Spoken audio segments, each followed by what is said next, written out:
everyone. Today is Sunday and I hope you're having a good one. This is a different type of podcast, a little bit more lighthearted, not so deep into the emotional and psychological aspects of a lot of the work that we're doing. Instead, we're going to talk a little bit about mindset, and we're going to talk about 10 key things that can help you, 10 free or largely free or inexpensive things that can help you step into an abundance and wealth mindset and cultivate a sense of abundance around you, because how you feel going throughout life, what's in your immediate environment can really put you and shift your mindset and space. Until you can master feeling abundant and wealthy and like it's all being provided to you, that you're being led to deeper and deeper and more profound sacred work that you will be highly compensated for, that there's always more than enough for you, until you can feel that in every arena, until you can feel that no matter what your outside looks like, no matter where you are or what you're experiencing, until that level of healing comes, I think it's really important, and has certainly been important on my path, to make sure that I cultivated a certain environment. And I mean, even beyond, when you believe it, when you know that you're wealthy and abundant, no matter what's going on around you, that it all actually comes from attraction from within, then, I mean, there's no harm in some creature comforts, is there? So I'm going to go through my list of 10, and most of these are inexpensive. A few of them are free, and the real technique around a lot of these is finding ways to make more luxurious or higher quality the things that you're already doing in a day. So let's get started. So one of my favorites, my number one, which has really been a game changer for me, and is something that I do pretty routinely, is to put on a luxury spa playlist when doing my skincare routine. Not just spa playlist, but type into YouTube luxury spa playlist, so that it's something that is going to not be that like corny or weird spa music that's like a little bit too metallic and a little bit too artificial, but instead something with a higher end feel. Your skincare routine could be homemade items. It could be a skincare routine with products that you got at a discount store. It can be items from just a really mainstream big box store. It could be a prestige skincare line. It could be a luxury skincare line. Anything will work. It's all about the experience and, the actives that are really working for you in terms of, is this actually doing something for your skin? Is this actually caring for you in some way? But I found that the luxury spa playlist really puts me in a certain mindset of peace and calm, of indulgence, of feeling like I'm worth it, knowing I'm worth it. And it's completely free, right? You could have been just putting lotion on your face in front of the mirror in a hurried way, or you can stop and make it this indulgent experience for yourself, which clearly I prefer the indulgent version. So my number 2 item, and something that I do pretty often, if I've ever posted this on my stories, or if you've ever seen it or ever spent time with me IRL, you'll know that one of my favorite things to do is pour, Perrier is my favorite, but pour sparkling water into a giant wine glass to hydrate myself. Whenever I'm working on content, whenever I'm working on business strategy, I don't really tend to do this for my corporate job, so the corporate side of my career, I don't tend to do this because that's always a coffee in hand situation. But when I'm working on content, when I'm working on anything around Monarch Society or any of my different business ideas, this is my go-to. It's also a good idea to make it a Friday night treat if it's not something that you can budget in. Which I'm by no means trying to say that Perrier is a wildly expensive thing. It's like $3.50 a bottle, but I understand that not everyone has the same resources at their disposal. And that might be an expensive treat for some people to just, toss into the cart. I'm definitely not advocating you drink this every day. If you want to go off, if you want to drink 3 a day, the world is your oyster. But just in terms of this is an indulgent luxury experience, And you can really squeeze out of it so much more indulgence and joy and feeling really luxurious. You can squeeze out so much more than the $3.50 it's worth, and hopefully you have wine glasses around. If not, you can get them pretty inexpensively at a store. I'm sure even discount stores at this point have a little inexpensive standard wine glass. Amazon's always a resource. If you're not opposed to it, you can even go to a charity shop or a thrift store and find all sorts of glassware and different things. Like, don't let any price point stop you. This is the way the world works. You can generally always find it at a lower one. Of course, you're going to have to make some concessions, but that's life. A good idea is to make it like a Friday night treat or a Sunday night treat or a Saturday night treat, whatever works for you. Just some time that feels really special. Maybe after you've done your skincare routine or while you're kind of marinating in something. And get some nice but inexpensive cheeses. Make like a little cheese plate. Have some almonds, some cheese, some different things. If you eat meat, some different meats and cheeses with it. Doesn't have to be expensive. You can go to a deli and get this stuff sliced. You don't have to go full in on a $35 block of cheese to make this sense of luxury and indulgence happen for you. That's kind of the point of this whole list. So moving on to number 3 is to buy a luxe new piece at a charity shop. And what I write about in Black Card Behavior, which is my first book in this series that really focuses on your outer curation, the way you move through the world, the way you exercise empathy, and what noble bearing really is, I talk a lot about how many femininity coaches, elegance coaches, a lot of them are insecure about their sense of social class and their place in the world. So they're going to advocate, because this is the path they took, that you buy all designer, that you buy certain labels. Like, come on. That to me speaks more to it feeling insecure about one's social class and needing to wear the right labels and all of the right brands and spending the right amount of money on things, when in reality, you can kind of get that elegant or old money, as the kids online call it, aesthetic anywhere. And I break that down in Black Card Behavior, how really the look is quite standardized. Elegance in terms of dressing and accessories is somewhat standardized. And it really comes down to like finding things that are really structured. So business attire, blazers, pants that are well structured, coats, winter coats that are well structured. We're talking like princess seams on things. We're talking more like a naval style, military style coats are big. I mean, just look at Kate Middleton, look at Princess Diana, look at any of these different figures, Grace Kelly, who are looked at for having very elegant, regal style, and you'll see a lot of structured items. You'll see a lot of suiting. You'll see a lot of naval or military style, a lot of double-breasted things, slight shoulder pad. You can find these things at a charity shop. You can find them in black, cream, navy, sort of a baby pink, rich reds, emerald tones. You can find them in the right colors. You can. If you're into it, vintage fur or faux fur, you can find. You can buy a nice secondhand set of pearls, silk scarves, different accessories. Like, it doesn't have to be expensive. You can even find cashmere. I found an incredible pair of beige cashmere pants and a matching cashmere top to make this cute beige cashmere set that I wear.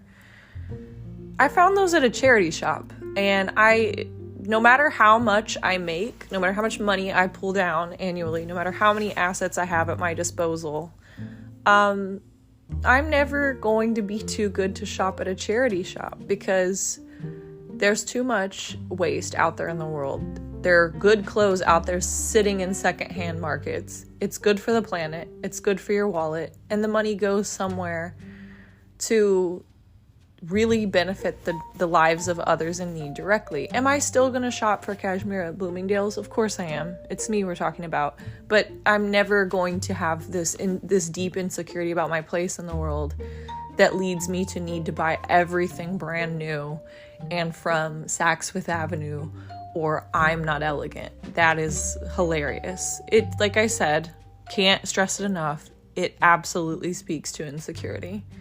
Like, you don't need, there's a psychological thing that goes on where people think they can collect enough material objects to become this identity that they're striving for. And lo and behold, and you're going to find this with a lot of the elegance coaches online, lo and behold, enough is never enough, because there's a deep insecurity within them. There's always another thing to buy to reach that point. I don't live in that space because I didn't become affluent through coaching only. And there's a lot of elegance and femininity and wealth coaches that only made money through wealth coaching, or only made money through affluence coaching, and only made their money and were able to buy nice clothes once they became elegance coaches. My resume is there, plain and simple. Every change that I've implemented in my life has led to success in a very real sense in the corporate world, has led to getting an MBA from a top school. The changes I've made have allowed me to have just being a vibrational match and have the confidence to go after certain things for myself.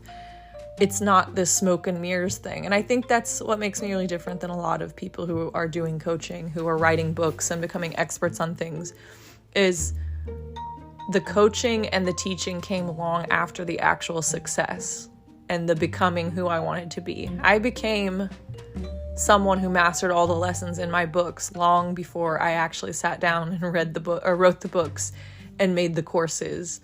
I think a lot of people have an interesting hustle going on where they are wealth coaches, but they only became wealthy from selling their wealth coaching, which is interesting. If you never had money before and never knew what to do with it and never really called it in, how can you teach other people to do so when everything kind of just like necessitates that they become coaches too? Your only blueprint, your only energetic vibration, your only match is wealth coaching equals wealth. So you have to wealth coach to also earn this type of wealth. There's some that are obviously teaching the principles, that are teaching the energetics.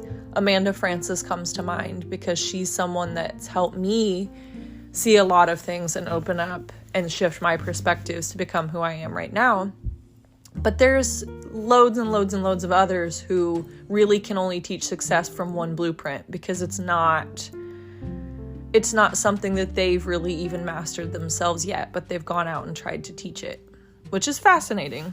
And I think you can see that in the insecurity they have around material acquisition of more and more and more and more and more.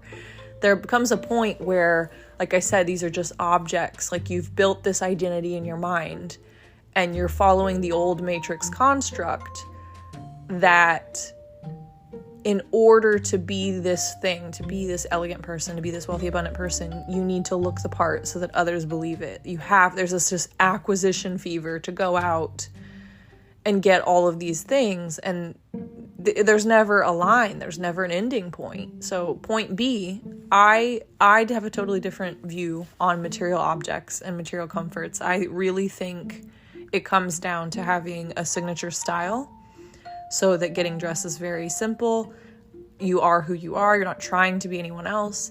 What you wear should just give you a sense of comfort and style and be appropriate to how you want to feel at a certain event or a certain place or the things you do in your life. And that's really just it. You can be done. I've reached a point where permanent wardrobe secured, like we're done here. I don't really shop anymore. I have one thing coming in the mail, which I'll do an unboxing of, but that's really it. I have all the bags I need, all the shoes I need, the wardrobe I need for the life I want to lead, and that's it. There comes a point where you have to stop and ask yourself if you are just caught in the matrix construct of like, need to buy the thing to embody the person I want to be, but you never do the deeper work, so you never actually become that version of self. You just wear the adornments of that version of self to the outside world, which means and I've tried to talk to like ex-friends about this before in a gentle way and it didn't go well. There comes a point where you're just buying things to feel like you're the person you want to become, but you never do the work to become that person. There's a point where every handbag bought, where every item, every indulgent piece of skincare, every makeup purchase is you. And that's honestly what everyone wants, right? That's what these brands want. They want you to want to experience, like get a hit, almost like a drug of that feeling like you're your best self, and need to only feel that feeling by returning to their store or shopping at their brand. Like that's the linchpin of it all, is buying what you feel you haven't integrated yet. Just, we've all been socialized to have this sort of, I'm lacking, how can I quickly fix it so I can feel worthy? And we go buy things, we go shop. That solution has been handed to all of us. And it is not a pattern or a strategy for long-term success, because you will never feel it consistently. You're only going to feel it when you're shopping. You're only going to feel it once you check out, once you get the item home. Then what, right? You've got to start over again. You need to go out, buy something, get that feeling again, and be on that high. And that's just not sustainable for you or your budget. And you're not going to be able to channel your money into areas that allow that wealth to grow, multiply, and be there for you over time to buy assets that then generate more wealth. Like you're self-sabotaging and you don't even know it, because you're wanting to feel wealthy and abundant. You've not done the work to be able to feel really sturdy in your wealth and abundance is an inherent part of who you are.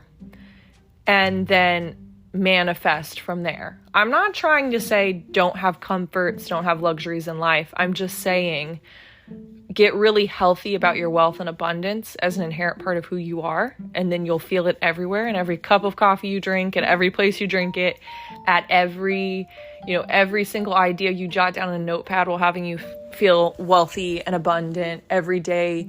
Like we said earlier, your skincare routine, no matter how expensive or inexpensive it was, will have that self-care time, that love of self, making it a luxury experience every time. That's going to have you feeling wealthy and abundant. You don't need to rush out and buy all the things. You can buy wonderful, beautiful things that serve your life and your lifestyle, but there's a point where you've got to say enough's enough. I have everything I need. Like that point comes. And I can talk more about that in a different podcast and how I got to that point myself. Right now, let's move on to number 4. One thing that I really love is I bought a robe, an eye mask, and a headband for keeping my hair back during washing my face, doing my skincare routine, as well as slippers that match my robe. You can get these at any price point. It's just definitely about what makes you feel the right feelings. I'm not going to be one of those coaches that says you have to buy a cashmere robe or you're not an elegant person. That's absurd.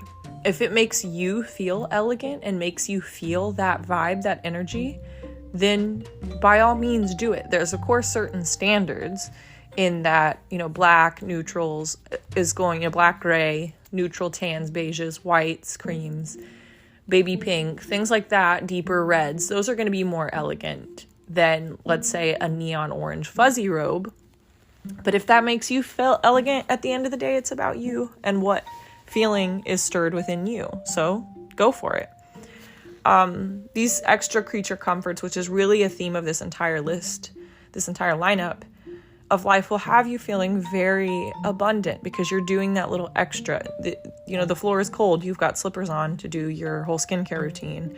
You have a specific headband that helps you pull your hair back during your skincare routine. You have like these very specific extras. And these extras can be from the dollar store. They can be from a discount store. They can be from wherever. They could be hand-me-downs from a friend or parent. They can be anything. It can be your eye mask can be a gift with purchase from something you bought at Victoria's Secret. It doesn't matter. It's all about how it makes you feel. And I'm going to keep repeating that because it needs to be known and understood.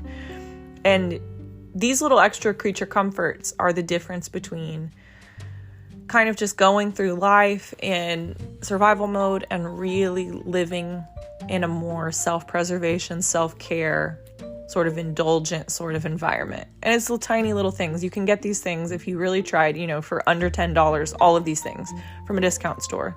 Or you can go as high end as you want, but it's just the simple fact that you're taking the time to do so is what makes it feel abundant, not how much you spent. So one of the things that I've implemented and may or may not drive my fiance up the wall, I don't know. I take my meals and my morning coffee off of this silver tray that's very extra.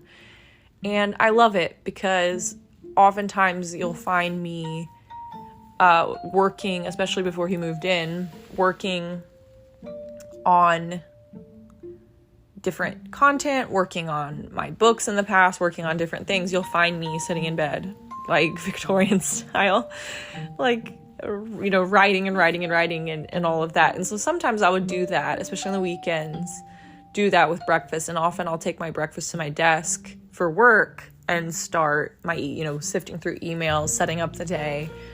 I'm a big daily plan of attack kind of person. So having my breakfast or, my coffee as I finish breakfast on the silver tray really helps me feel more high vibe, more abundant, more like I'm taking care of me.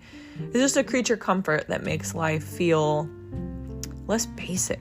Let's call it what it is. So 6, buy the best towel thread count you can afford. This is a huge one. So this one came to me. I had been just purchasing towels that were the right color scheme. Like I love black. If you know me, you know that I'm a huge black and like camel nude person. Like my whole wardrobe effectively is either black or some neutral in the realm of cream, beige, nude, camel, taupe.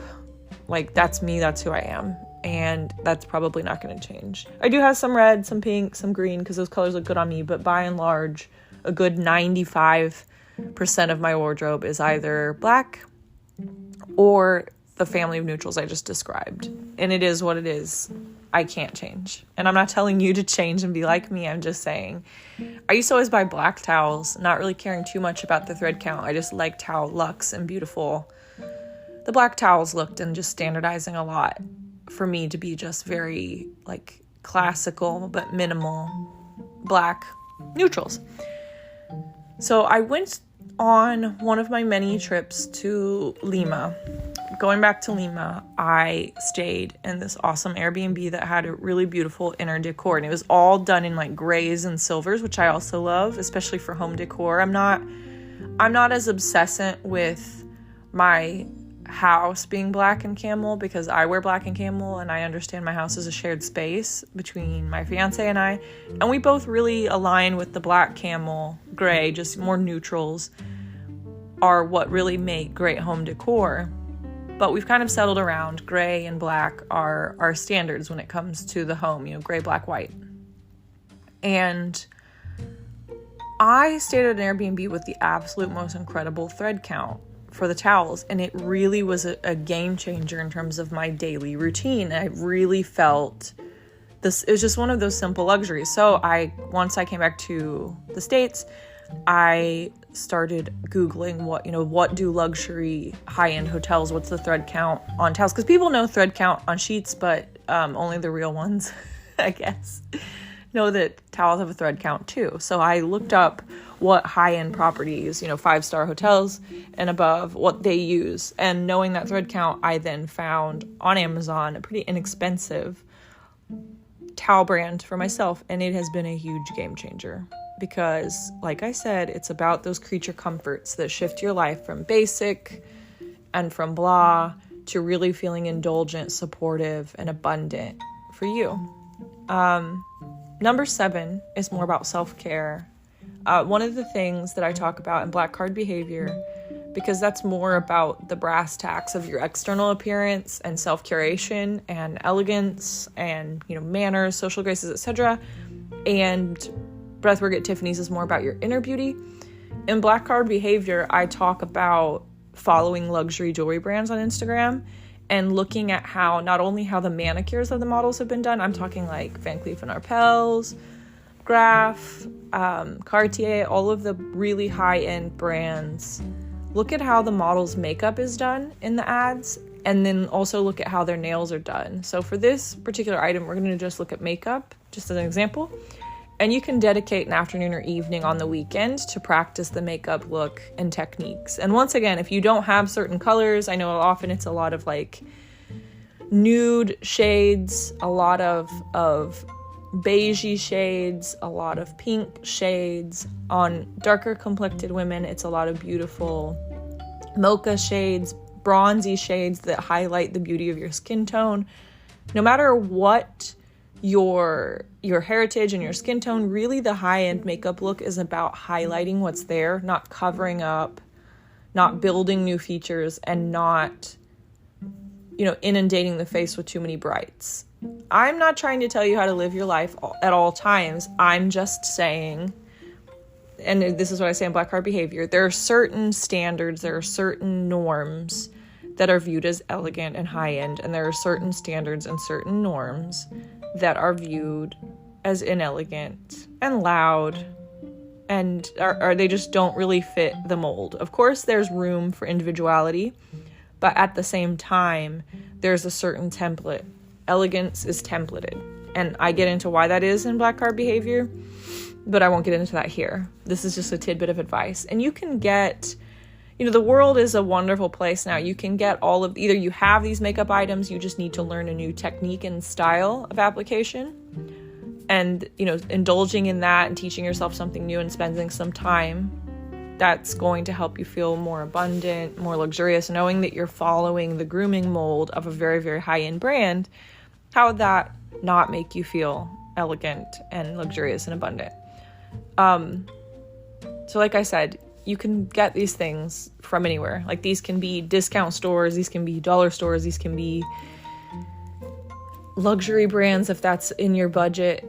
You can do whatever, right? As long as the coloring and patterning and application style is the same, you'll be good to go.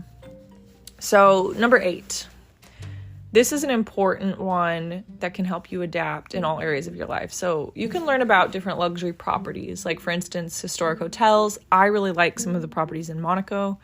You can watch different sort of almost little biographies, little documentaries on these hotels and historic properties, and take note of the service level, the way that the linens are arranged, the decor in the hotel, and you can integrate that into your daily life. So many high-end properties, for instance, use crisp white flatware and clear glassware, and you can follow suit with inexpensive versions at like we said, discount stores, charity shops, if you feel comfortable with that and so inclined.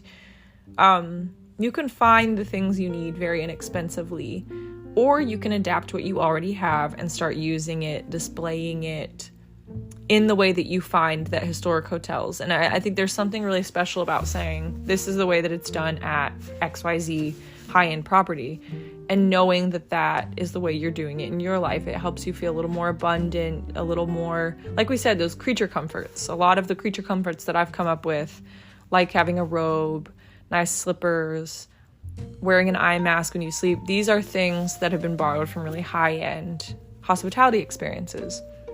So do with that what you will. You can integrate it as little or as much as you want. I think sometimes just having the knowledge can help you feel more elegant and prepared, especially if you start noticing your life shifting and you're walking into more luxury spaces and high-end places. You're going to want to know what to expect. You're going to want to know what's standard, what's normal, from the aspects of the service to the way that things are arranged in a dining setting, to how toiletries look, how they're used. You're going to want to know these things.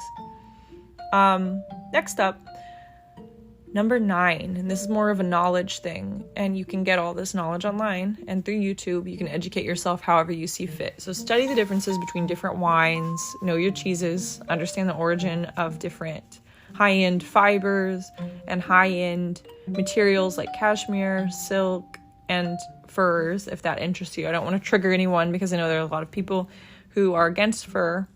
Don't need to learn about it then.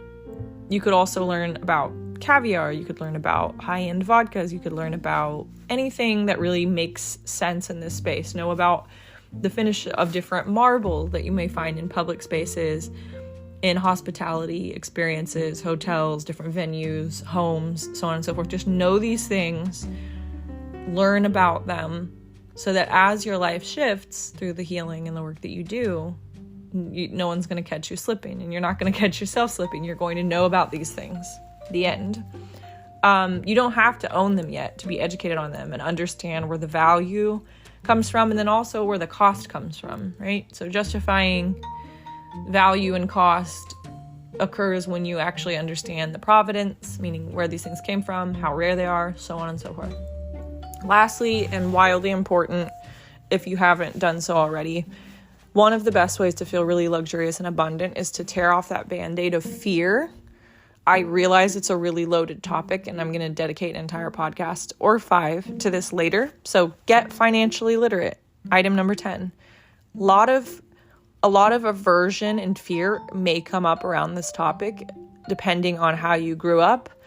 If your parents ever argued over money, if your parents ever, didn't have enough money for the needs of life, certain things, maybe you were someone who was raised by a single parent or raised by grandparents, whatever your case may be, this can be a topic that's scary. It can be one of those things where you would rather just ostrich it and, bury your head in the sand. As you become more comfortable, one of the best ways to feel wealthy and abundant is to get financially literate. So financial peace of mind is the greatest luxury. I say this all the time. So learning about IRAs, learning the fundamentals of real estate investing, be it on a personal level or shifting into more commercial real estate investing or portfolio real estate investing, like there's always levels to everything. Personal and business credit building, learning about all of these topics is never a bad thing, ever. You need to know these things. If you came to this space and you resonated with the notion of what's in Workin' for a Birkin, and then some of the notions that are in Black Card Behavior, and even breathwork at Tiffany's, honestly, really the whole portfolio, if you're interested in this notion that feeling really abundant and provided for matters and that it all flows to you and there's always more than enough, you really need to know how to build containers for this wealth, and containers for these assets, and learn, what is it all for? We can't just have this sort of amorphous, murky sense of, I just want to feel that I have enough money. I want to feel that money comes to me easily. And then what do you do with it, right? Money is a tool. Money is something that flows to you really well when it has a job to do, when you've already outlined and mentally prepared and then therefore brought it into your energy field. Like if you have real estate investing in mind, you're going to be a lot more successful than someone who has no flow for that money in mind. If you just want more money because you want more money, that's fine, but I have found that that's not as successful because there's not a clear energy to pin on that. That's not as successful as having an end game for the money. It doesn't have to be real estate. It could be your own business. It could be a charitable foundation. It could be being able to donate $100K every year to your favorite animal charity. Whatever your end game, your end flow point is, whatever pool you're seeking to pour your money into, think of what that pool is. Be educated on the specifics of that pool. Right? And that's a bit of a metaphor for if you want to be a real estate investor, even if you don't have the money yet, you can have the knowledge. So start playing with that energy, start understanding what it really takes to be a real estate investor, start understanding different things about the APRs on different mortgages, start understanding everything about being leveraged in terms of how you go about investing in real estate, understand different real estate investment vehicles, understand different geographies, know everything there is to know about the thing. Because one of the strongest, most successful ways to manifest is to be in the energy now. And that's what I leave you with. I'll do a separate podcast on this notion of being in the energy now, because it's a very, very deep cut. It's a deep thought. And it takes a lot of explanation, and it may take a lot of examples to make sure that really sticks and connects. I hope you have a beautiful week ahead.